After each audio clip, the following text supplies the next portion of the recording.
ஒரு முக்கியமான அனௌன்ஸ்மெண்ட் என்னன்னா, இங்க வந்து நீங்க ஆவிக்குரிய வாழ்க்கையில வளரல அப்படின்னா, இங்க வந்து உங்க ஆவிக்குரிய வாழ்க்கைக்கு நான் பிரயோஜனமா இல்லைன்னா நீங்க காணிக்க கொடுக்க வேண்டிய அவசியம் இல்லை. நான் சொல்றது என்னன்னு புரியுதா உங்களுக்கு? நீங்க வந்து ஆவிக்குரிய வாழ்க்கையில என்னால உங்களுக்கு எந்த பிரயோஜனம் இல்லை, என்னால நீங்க ஆசீர்வதிக்கப்படலை, என்னால நீங்க வந்து ஆவிக்குரிய வாழ்க்கையில உங்களால வளர முடியல, பைபிள் படிக்க முடியல, ஜெபம் பண்ண முடியல, நான் 10 வருஷமா வரேன், 5 வருஷமா வரேன், 2 வருஷமா வரேன், 3 வருஷமா வரேன் போறேன், எந்த டெவலப்மெண்ட்டும் இல்லை அப்படின்னா நீங்கள் காணிக்கை கொடுக்க வேண்டிய அவசியம் இல்லை. நானும் காணிக்கை வாங்க வேண்டிய அவசியமும் இல்லை. ஏன்னா இது வந்து ஏதோ நம்ம கர்த்தருக்காக, நான் உங்களுக்காக ஒன்றும் கொடுக்கலையே, கர்த்தருக்காக தானே கொடுக்குறேன் அப்படின்னா கர்த்தருக்காக நீங்க கொடுக்குறீங்க.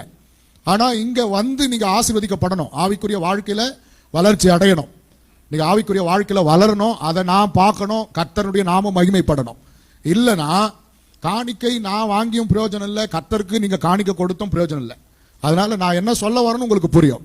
நீங்க விதைக்கிறீங்க, அதுக்கான பலனை ஆவிக்குரிய வாழ்க்கையிலும் அறுக்கணும், சரீர வாழ்க்கையிலும் அறுக்கணும். அதுதான் எனக்கும் மன திருப்தி. அப்ப நான் ஊழியம் செய்வது பணத்திற்காகவோ காணிக்கைக்காகவோ அல்ல.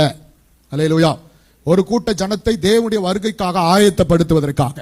ஸோ நீங்க ஆயத்தம் ஆகலன்றத போது காணிக்க வாங்கி என்ன பிரயோஜனம்? அப்ப நான் வந்து என்னால நீங்க உங்களுக்கு எந்த யூஸும் இல்லை, நான் யூஸ்லெஸ்ஸா தானே இருக்கிறேன். ஒரு யூஸ்லெஸ்க்கு நீங்க காணிக்க கொடுக்கணும்னு அவசியம் இல்லை. கர்த்தருக்காக கொடுக்கணும், எங்கனாலும் கொடுக்கலாம், எங்கனாலும் விதைக்கலாம், விதைங்க. ஆனா உங்க ஆவிக்குரிய வாழ்க்கைக்கு நான் காவலனாய், நான் தகப்பனாய் இருக்கிறேன் என்றால், அதனால் நீங்கள் ஆசீர்வதிக்கப்படுறீங்கன்னா நீங்க இங்க காணிக்கையில் விதைக்கலாம். நான் எதிர்பார்க்கறது என்னன்னா, நல்ல பரிசுத்த வாழ்க்கை, நல்ல ஜப வாழ்க்கை, நல்ல வேத வாசிப்பு, நல்ல தேவனுக்காக கனி கொடுக்கிற வாழ்க்கை. இதை நீங்க வாழ்ந்தீங்கன்னா நான் ஒரு மன திருப்தியோட தேவனுடைய ஊழியத்தை செய்ய முடியும். கைகளை உயர்த்தி சொல்லுவோம். அல்லேலூயா.